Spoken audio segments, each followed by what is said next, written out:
Everyone, welcome back to my YouTube channel. ಇವತ್ತು ನಾನು ಸಂಜೆ ಒಂದು 6 o'clock ವಿಡಿಯೋ ಸ್ಟಾರ್ಟ್ ಮಾಡ್ತಾ ಇದ್ದೀನಿ. ಏನಪ್ಪ ಅಂದರೆ ಇನ್ನೇನು ದೀಪಾವಳಿ ಹಬ್ಬ ಅಲ್ವಾ, ಹಾಗಾಗಿ ಬ್ಯಾಂಗ್ಳೂರಿಂದ ಇವತ್ತು ನಮ್ಮ ಅಮ್ಮನ ಮನೆಗೆ ಬಂದಿದ್ದೀನಿ.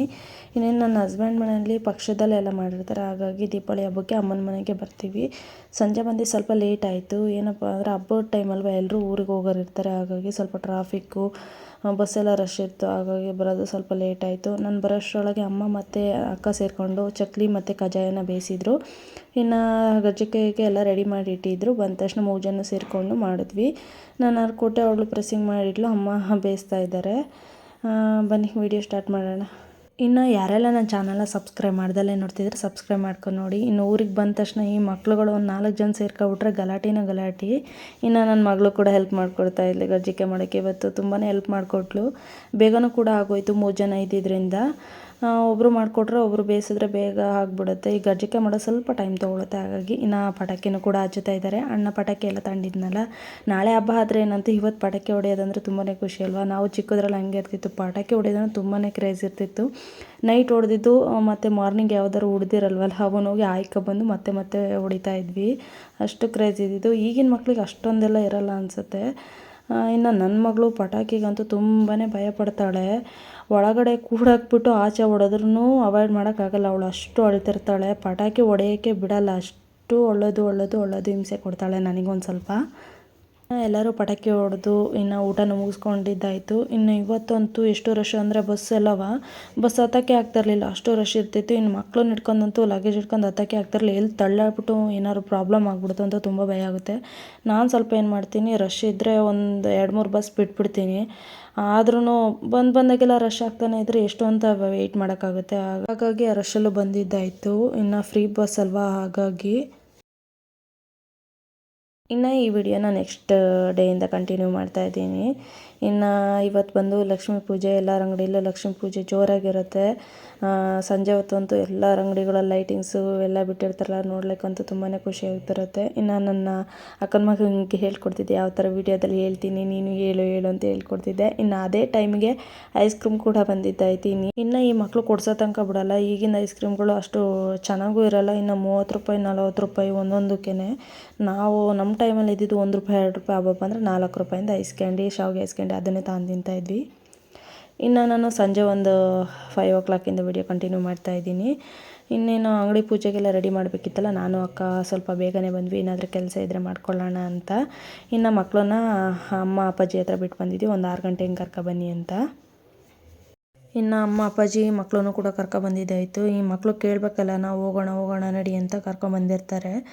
ಇನ್ನು ಇವನು ನೋಡಿ ಮೊಬೈಲ್ ನೋಡ್ಕೊಂಡು ಕೂತಿದ್ದಾನೆ. ಇನ್ನೊಂದು ಸ್ವಲ್ಪ ಅಂಗಡಿ ಮುಂದೆ ರಂಗೋಲಿ ಬಿಡಬೇಕಾಗಿತ್ತಲ್ಲ, ಹಾಗಾಗಿ ಚಿಕ್ಕದಾಗಿ ಏನಾದರೂ ರಂಗೋಲಿ ಬಿಡೋಣ ಅಂತ ಬಿಡ್ತಾಯಿದ್ದೀನಿ. ಫಸ್ಟೆಲ್ಲ ಹೆಂಗೆ ಅಂದರೆ ನಂಗೆ ರಂಗೋಲಿನೇ ಬಿಡೋಕ್ಕೆ ಬರ್ತಿರಲಿಲ್ಲ. ಅದರಲ್ಲೂ ಚುಕ್ಕಿ ಇಟ್ಬಿಟ್ಟು ರಂಗೋಲಿ ಹಾಕೋದಂದರೆ ನಂಗೆ ಬಿಡೋಕ್ಕೆ ಬರೋಲ್ಲ, ಹಾಳಾಗಿಬಿಡುತ್ತೆ ಅಂತ. ಇವಾಗ ಸ್ವಲ್ಪ ಆವಾಗವಾಗ ರಂಗೋಲಿ ಹಾಕ್ತಾ ಇರ್ತೀನಲ್ಲ, ಅದು ಪ್ರಾಕ್ಟೀಸ್ ಆದಂಗೆ ಆಗುತ್ತೆ. ಅದು ಬಿಟ್ಬಿಟ್ಟು ಎಲ್ಲರೂ ಮತ್ತೆ ರಂಗೋಲಿ ಬಿಡೋಕ್ಕೆ ಹೋದರೆ ಅದು ಸ್ವಲ್ಪ ಅಷ್ಟು ನೀಟಾಗಿ ಬರೋದೇ ಇಲ್ಲ. ಹಾಗಾಗಿ ಅವಾಗ ಊರಿಗೆ ಬಂದಾಗ, ನನ್ನ ಹಸ್ಬೆಂಡ್ ಊರಿಗೆ ಹೋದಾಗ ಅವಾಗವಾಗ ಏನಾರು ಹಬ್ಬಗಳಿರ್ತಾವಲ್ಲ, ಅವಾಗ ರಂಗೋಲಿ ಹಾಕ್ತಾ ಇರ್ತೀನಿ. ಇನ್ನು ಬಾಗಿಲಿಗೆಲ್ಲ ನೀರು ಹಾಕೋದು ಅತ್ತೇನೆ, ಯಾವಾಗಲೂ ಅವ್ರಿಗೆ ರೂಢಿ ಆಗಿಬಿಟ್ಟಿರುತ್ತಲ್ಲ ಬಾಗಿಲಿಗೆ ನೀರು ಹಾಕಿ. ಒಂದೊಂದು ದಿನ ನನಗೆ ಬಿಟ್ಟಿರ್ತಾರೆ ರಂಗೋಲಿ ಹಾಕಿ ಕಲ್ತ್ಕೊಳ್ಳಿ ಅಂತ. ಇನ್ನು ಮಾಮೂಲಿ ಟೈಮಲ್ಲಿ ಅವರೇ ಹಾಕ್ತಾರಲ್ಲ, ಅಲ್ಲೇ ಇದ್ದು ರೂಢಿ ಆಗಿರ್ತಲ್ಲ. ಇನ್ನು ಬೆಂಗಳೂರಲ್ಲಿ ಇನ್ನು ಬಾಗಿಲಿಗೆ ನೀರು ಹಾಕಿ ರಂಗೋಲಿ ಬಿಡೋಕ್ಕೆ ಸ್ವಲ್ಪ ಜಾಗನೂ ಇಲ್ಲ.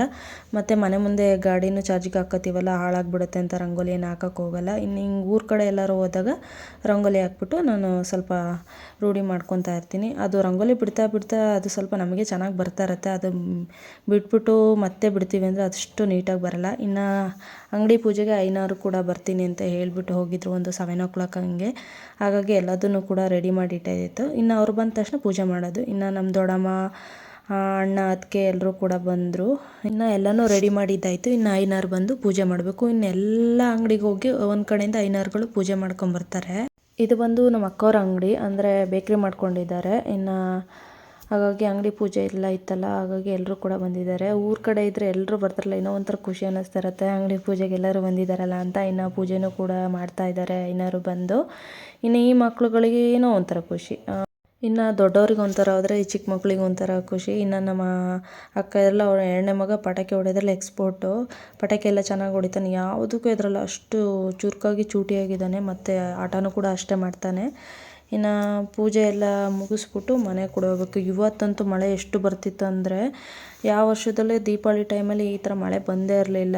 ನಾವು ಬಂದಾಗಿಂದನೂ ಮಳೆ ಮಳೆ ಮಳೆ ಒಂದು 6 ಗಂಟೆಯಿಂದ ಸ್ಟಾರ್ಟ್ ಆಗಿದ್ದು 8 ಗಂಟೆವರೆಗೂ ಮಳೆ ಬರ್ತಾನೆ ಇತ್ತು ಕಂಟಿನ್ಯೂಸ್ ಆಗಿ. ಅಷ್ಟು ಜೋರು ಮಳೆ ಇತ್ತು.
ಇನ್ನು ಪೂಜೆನೂ ಮುಗಿಸಿ ಐನವರು ಕೂಡ ಹೊರಟ್ರು. ಇನ್ನು ಎಲ್ಲರನ್ನೂ ಕರೆದ್ಬಿಟ್ಟು ಒಂದು ಸ್ವಲ್ಪ ಅರಿಶಿನ ಕುಂಕುಮ ಎಲ್ಲ ಕೊಡಬೇಕು. ಇನ್ನು ಮಳೆ ಅಂತೂ ಕಡಿಮೆನೇ ಆಗ್ತಿರಲಿಲ್ಲ. ಒಂದು ಸ್ವಲ್ಪ ಪಟಾಕಿ ಏನಾದರೂ ಹೊಡೆಯೋಣ ಅಂದರೆ ಮಳೆ ಅಂತೂ ಕಡಿಮೆನೇ ಆಗ್ತಿರಲಿಲ್ಲ. ಹೋಸರಿ ಎಷ್ಟು ಪಟಾಕಿ ಹೊಡೆದಿದ್ರು ಅಂದರೆ ಎಲ್ಲ ಅಂಗಡಿ ಪೂಜೆ ಎಲ್ಲರದ್ದು ಇರ್ತಿತ್ತಲ್ಲ, ಪಟಾಕಿ ಅಂತೂ ಚೆನ್ನಾಗಿ ಹೊಡಿತಾಯಿದ್ರು. ಈ ಸರಿ ಪಟಾಕಿನೇ ಹೊಡೆಯೋಕ್ಕಾಗಲಿಲ್ಲ, ಅಷ್ಟು ಜೋರು ಮಳೆ ಇತ್ತು. ಇನ್ನು ಸಣ್ಣದಾಗಿ ಸುಸ್ರು ಬತ್ತಿ ಹೂವಿನ ಕುಂಡ ಎಲ್ಲ ಹಚ್ಚಿದ್ರು. ಹಾಗೆಯೇ ನೋಡಿ ನಮ್ಮ ಅಣ್ಣನ ಮಗಳು ಹೇಗೆ ಕೂತಿದ್ದಾಳೆ ಅಂತ. ಇನ್ನು ನಮ್ಮ ಹತ್ರ ಅಂತೂ ಬರೋದಿಲ್ಲ, ಅವಳಿಗೆ ಅವ್ರ ಅಮ್ಮನೇ ಆಗಬೇಕು. ಧನ್ವಿನೂ ಕೂಡ ಹಾಗೆ ಮಾಡ್ತಿದ್ಲು ಚಿಕ್ಕದ್ರಲ್ಲಿ. ನನ್ನನ್ನು ಬಿಟ್ಟು ಯಾರ ಹತ್ರನೂ ಹೋಗ್ತಾನೆ ಇರಲಿಲ್ಲ. ಹಂಗೆ ಏನಪ್ಪ ಅಂದರೆ ಟೌನಲ್ಲಿ ನಮ್ಮ ಜೊತೆನೇ ಒಬ್ಬರ ಜೊತೆನೇ ಇದ್ದಿದ್ದು ರೂಢಿಯೇ ಇರುತ್ತೆ. ಮಕ್ಳ ಜೊತೆ ಅಡ್ಜಸ್ಟ್ ಆಗಿರಲ್ವಲ್ಲ, ಹಾಗಾಗಿ ಮಕ್ಕಳು ಅಮ್ಮದಿರನ್ನೇ ಇಟ್ಕೊಂಡ್ಬಿಡ್ತಾರೆ.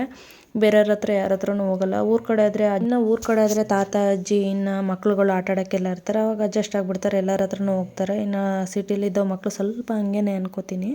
ನನ್ನ ಮಗಳು ಕೂಡ ಹಂಗೆ ಮಾಡ್ತಿದ್ಲು, ಸಖತ್ ಹಿಂಸೆ ಕೊಡ್ತಿದ್ಲು. ಇನ್ನೆಲ್ಲರನ್ನೂ ಕರೆದ್ಬಿಟ್ಟು ಅರಿಶಿನ ಕುಂಕುಮನ ಕೊಟ್ಟಿದ್ದಾಯಿತು. ಇನ್ನು ನಮ್ಮನ್ನು ಅಂಗಡಿ ಕರಿತಾಯಿದ್ರು. ಇನ್ನು ಎಲ್ಲರ ಅಂಗಡಿಗೆ ಹೋಗ್ಬಿಟ್ಟು ಅರಿಶಿನ ಕುಂಕುಮ ತೊಗೊಂಡು ಸ್ವೀಟ್ನೂ ಇಸ್ಕೊಂಡಿದ್ವಿ. ಇವತ್ತಂತೂ ಬರೀ ಸ್ವೀಟ್ ತಿಂದು ತುಂಬ ಸ್ವೀಟ್ ಆಗೋಗ್ಬಿಡ್ತು. ಹಾಗಾಗಿ ಇನ್ನು ಪೂಜೆ ಗೀಜೆ ಎಲ್ಲ ನಾವು ಕೂಡ ಮುಗಿಸಿ ಇನ್ನು ಒಂದೊಂದು ಫೋಟೋನ ತೊಗೊಂಡು ಎಲ್ಲರೂ ಒಂಥರ ಚೆನ್ನಾಗಿತ್ತು. ಊರ ಕಡೆ ಇದ್ದರೆ ಎಲ್ಲರೂ ಬರ್ತಾರಲ್ಲ, ಇನ್ನೂ ಒಂಥರ ಖುಷಿ ಅನ್ನಿಸ್ತಿರುತ್ತೆ. ಇನ್ನೆಲ್ಲರೂ ಒಟ್ಟಿಗೆ ಸೇರಿರ್ತೀವಲ್ಲ, ಇನ್ನೂ ಒಂಥರ ಚೆನ್ನಾಗಿರುತ್ತೆ ಅನಿಸುತ್ತೆ.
ಎಲ್ಲರಿಗೂ ಅರಿಶಿನ ಕುಂಕುಮ ಕೊಟ್ಬಿಟ್ಟು ಇನ್ನು ನಮಗೂ ಕೂಡ ಕೊಡ್ತಿದ್ದಾಳೆ ನಮ್ಮ ಅಕ್ಕ. ಇನ್ನು ಅರಿಶಿನ ಕುಂಕುಮ ಎಲ್ಲ ತೊಗೊಂಡು ಸ್ವಲ್ಪ ಆವಾಗಲೇ ಪೂಜೆ ಸರಿಯಾಗಿ ಮಾಡೋಕ್ಕಾಗಲಿಲ್ಲ. ಇನ್ನು ರಶ್ ಬೇರೆ ಇತ್ತು, ಮಳೆ ಕೂಡ ಬರ್ತಿತ್ತಲ್ಲ, ಇನ್ನು ಅಂಗಡಿಗೂ ಕೂಡ ಕಸ್ಟಮರ್ಗಳು ಬರ್ತಾನೆ ಇದ್ದರು. ಹಾಗಾಗಿ ಲಾಸ್ಟಿಗೆ ಒಂದು ಸರಿ ಎಲ್ಲರೂ ಪೂಜೆನೂ ಮಾಡಿಬಿಟ್ಟು ಇನ್ನು ಒಂದು ಫೋಟೋವನ್ನು ತೊಗೊಂಡ್ವಿ. ಇನ್ನು ಲಕ್ಷ್ಮೀ ದೇವ್ರ ಪೂಜೆನೂ ಮುಗೀತು. ಮಳೆ ಬರ್ತಿತ್ತು. ಮಳೆ ನಿಂತ ಮೇಲೆ ಇನ್ನು ಮನೆಗೆ ಹೊರಡಬೇಕು. ಮನೆಗೆ ಹೋಗಿ ಊಟ ಮಾಡಿ ಇನ್ನೇನು ಮಲಗೋದಷ್ಟೇ. ಇನ್ನು ಅಮ್ಮ ಅಪ್ಪಾಜಿ ಮಕ್ಳನ್ನ ಕರ್ಕೊಂಡು ಕಾರಲ್ಲಿ ಹೋಗ್ತಾರೆ. ಇನ್ನು ನಾವು ಗಾಡಿ ತಂದಿದ್ವಲ್ಲ, ಹಾಗಾಗಿ ಗಾಡಿ ತಗೊಂಡು ಹೋಗ್ಬೇಕಾಗಿತ್ತು. ಇನ್ನು ಮಳೆನೂ ಕೂಡ ನಿಂತ್ಕೊಂಡಿದೆ. ಇನ್ನು ಇವಾಗ ಎಲ್ಲರೂ ಪಟಾಕಿ ಹೊಡೆಯೋಕ್ಕೆ ಸ್ಟಾರ್ಟ್ ಮಾಡಿದರು. ಇನ್ನು ಲಾಸ್ಟಿಗೆ ಒಂದು ವೀಡಿಯೋ ಫೋಟೋನ ತೊಗೊಂಡ್ವಿ. ಇನ್ನು ಈ ವಿಡಿಯೋನ ಇಲ್ಲಿಗೆ ಏನು ಮಾಡ್ತಾಯಿದ್ದೀನಿ. ಈ ವಿಡಿಯೋ ಇಷ್ಟ ಇದ್ದರೆ ಒಂದು ಲೈಕ್ ಮಾಡಿ, ಶೇರ್ ಮಾಡಿ, ಕಮೆಂಟ್ ಮಾಡಿ. ಯಾರೆಲ್ಲ ನನ್ನ ಚಾನಲ್ನ ಸಬ್ಸ್ಕ್ರೈಬ್ ಮಾಡ್ದಲ್ಲೇ ನೋಡ್ತೀರಾ, ಸಬ್ಸ್ಕ್ರೈಬ್ ಮಾಡ್ಕೊಂಡು ನೋಡಿ, ಬೆಲ್ಲೈಕನ್ನ ಕ್ಲಿಕ್ ಮಾಡಿ. ಫಸ್ಟ್ ನೋಟಿಫಿಕೇಷನ್ ನಿಮಗೆ ಬರುತ್ತೆ. Thank you for watching.